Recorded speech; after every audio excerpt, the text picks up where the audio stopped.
pretty much, saying that, especially after Kyrie got hurt, then the series was over. I think our guys are using that as motivation.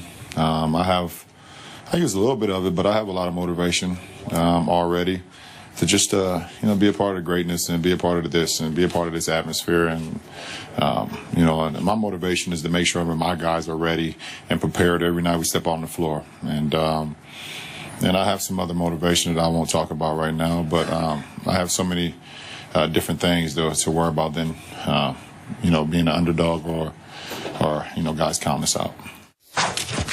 So LeBron says he has secret motivations that he doesn't want to talk about right now. He hopes, in fact, that obviously he can get the title so that he can talk about those motivations. He said that to the Cleveland Plain Dealers. Stephen A., if you had to guess, which we are doing, what do you think that motivation is? Well, I would say this.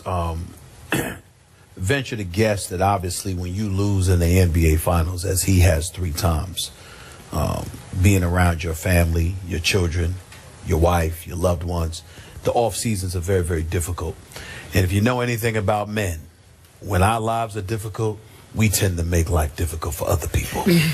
That's just a given. But knowing some of the other things that are going on in the NBA, I suspect that there's more to his statement. And I'm not sure he'll ever admit it, even if he does win the chip. But I happen to know LeBron James well enough and know some of his confidants well enough to know that this is something that has crossed his mind. To get back to Cleveland, he had to depart South Beach. And you have to remember that in South Beach lies an individual by the name of Pat Riley. Pat Riley is the winner within. Pat Riley is a champion 5 times over. Pat Riley is a champion as a player, a coach, an executive. He knows a thing or two about winning. And by the way, it wasn't just D. Wade who played a role in LeBron James winning a championship. Pat Riley would venture to say he had something to do with that too. And when LeBron James decided to leave, in Pat Riley's world, you left him. You left him high and dry. You are officially the enemy. And so when you look at it from that perspective, and then you have a guy like D. Wade, who outside of LeBron's crew is like a brother to LeBron, and you've got him going through what he's going through right now with Miami, where he may end up leaving South Beach. He might end up going to L.A. He may end up coming to Cleveland. Stay tuned. In the event that things don't work out in Miami, and make no mistake, D. Wade's preference is that he remains in Miami, but he just wants to be treated according to his definition of fairness. If you're a LeBron James, it's rubbing you the wrong way. And in all likelihood, it's rubbing you the wrong way because you believe that part of the reason D. Wade is going through this is because of you, meaning LeBron. You remember, they're still tight. Pat Riley don't like that. Pat Riley doesn't want D. Wade tight with LeBron. Pat Riley doesn't want to see D. Wade on TV rooting for LeBron. Pat Riley doesn't want to see D. Wade wishing him well. Okay, now that kind of stuff that I just repeated, that ain't guessing. I'm telling you what I know. Y'all figure out how I know. But I'm telling you what I know. Okay? Pat Riley ain't happy about that. I'm not faulting, and nobody should fault Pat Riley for that. He's a winner.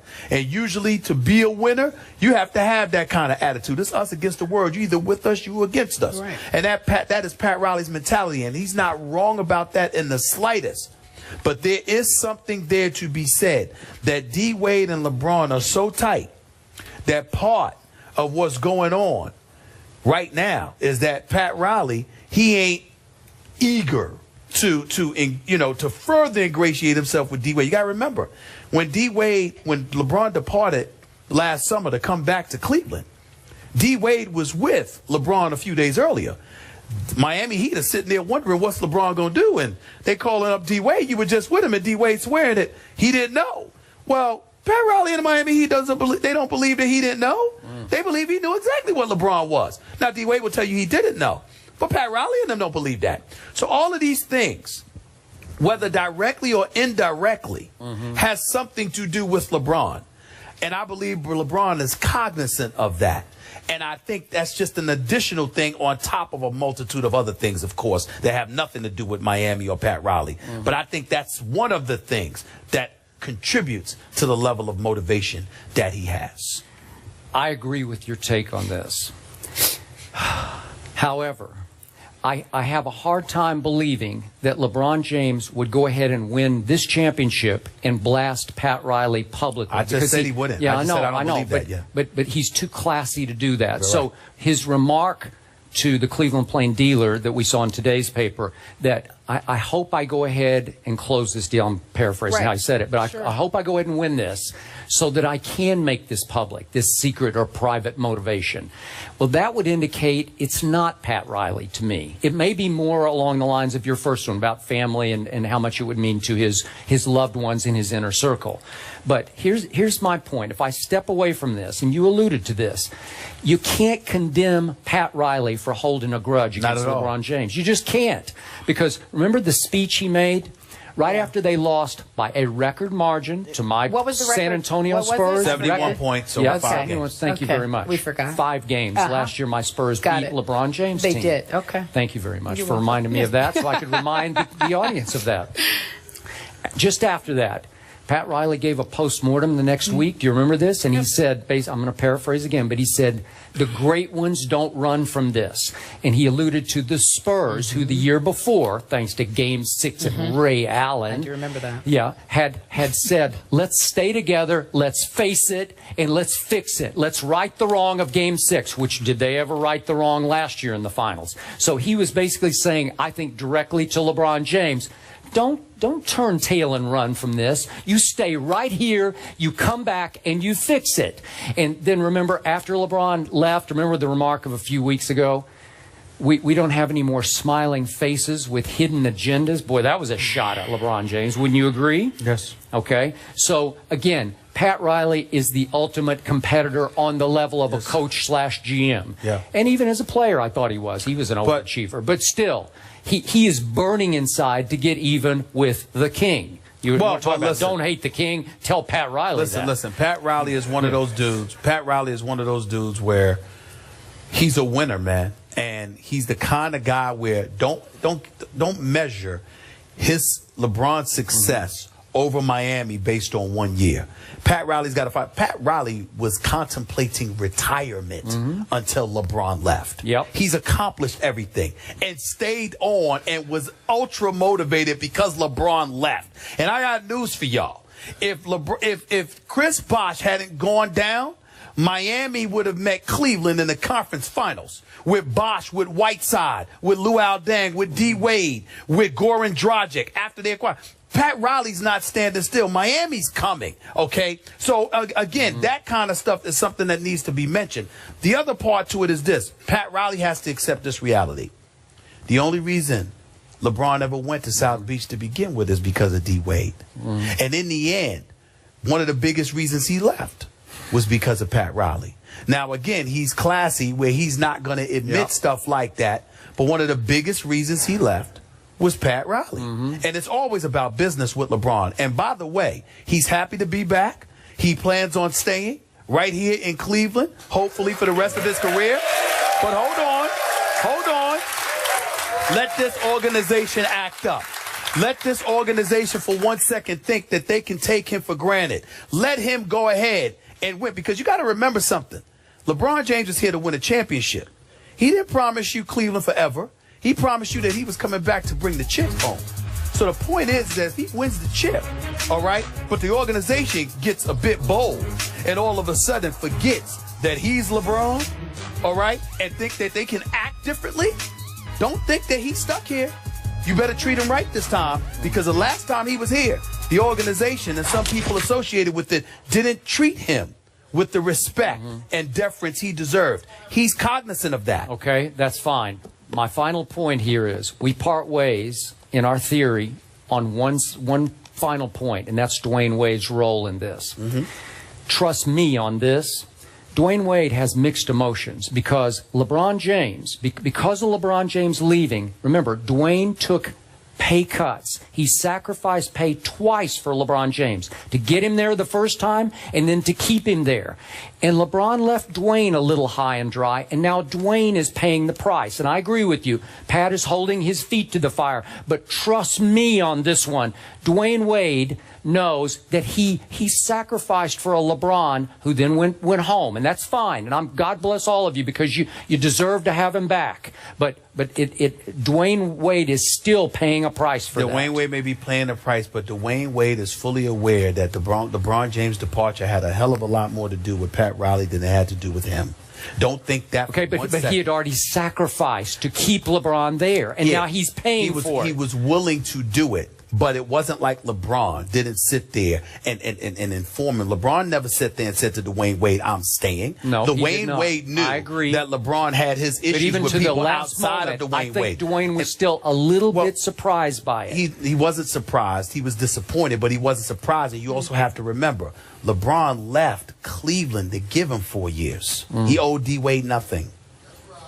Yeah, we leave it there. That's a tough stance. We leave it there. What is the secret motivation? We'll find out if Cleveland gets the chip. When we come back, we're talking about LeBron. Can the Warriors shut him down? That is the question. The debate on the other side of the break. First take in the flats for the NBA Finals. We'll be back in just a moment. Excited to be here. We're wrapping up our special game show with these Cleveland fans talking about none other than the King. LeBron James has been carrying the load for the Cavaliers the first 2 games. He scored 83 of their 195 points over the first 2 games. He had 44 points in game 1, 39 in game 2. So we're talking about how the Warriors defend LeBron James. We're going to ask you to put your coaching cap on, Skip Bayless. Do you believe that Golden State should change the way they've been defending? This game in Cleveland tonight, or as you folks have been calling it, Believe Land. I like that.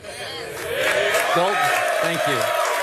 Golden State has to figure out a way to push the pace, to up the RPM of this game into their kind of game. And the only way I know how to do this is to start trapping LeBron James at three-quarter court or half court. I'm not talking about doubling LeBron James. I'm talking about trapping him quickly, and because he always makes the correct basketball play, get him to give up the basketball and hope it ends quickly in the hands of one of his snipers, JR, James Jones, whoever it is, Shumpert, and that they decide to shoot it more quickly than they usually would. Now, if JR gets hot, it's good night Golden State, okay? But to me, if you keep letting LeBron James walk the ball up the floor, walk into the offense, walk somebody down into the low post, and score a basket at the end of the shot clock, that is a recipe for 2-1 Cavaliers. And that's what, okay? You got to switch that.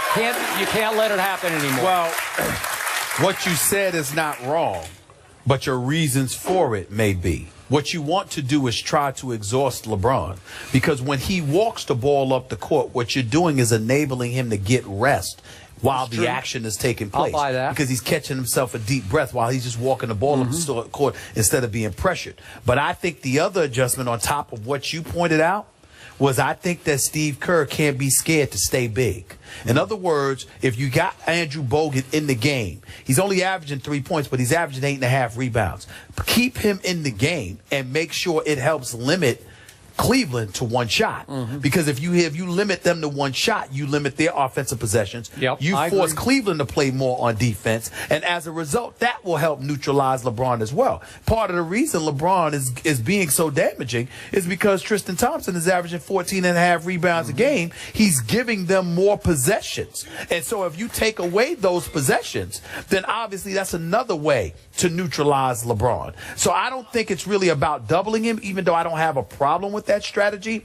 But I think you have to limit Cleveland to one shot. You have to make sure that you match their size and their girth down low so they don't get multiple chances at the apple. And I think if you go about doing that, then there's nothing wrong with letting LeBron do his thing, because LeBron is shooting less than 40% from the field. So it's not like Golden State's defense is horrific. It's that their offense isn't going. It's more important for them to get their offense going than to improve their defense. Their defense hasn't been awful. It's just that their offense has been awful, and Cleveland has had too many bites at the apple, and that's what their problem is. Yeah, I like your point, because the oddity of Game 2 to me was that Mozgov, who has been a godsend for this team. Where'd he go? Well, hang on. He played 0 in the fourth quarter and 0 in overtime. How did they get away with that? Well, Bogut wasn't in the game. Well, that's why Mozgov wasn't in the game. Yeah. Because Kerr took Bogut out to go small, and Cleveland had to match going small. But when he's in the game, you just got to make sure Mozgov doesn't outplay Bogut. All right, game 3, just a few hours away. We're going to recap picks on the other side of the break. Thank you so much, Cleveland. We'll be right back in just a few moments. Welcome back to First Take on the road for the NBA Finals. We're getting ready to end our show, our special game day edition of First Take. We asked you on the Twitter who would win game 3. It's just a few hours away, and you all say 59% say that Cleveland will win. I don't know if you guys can hear me. Thank you.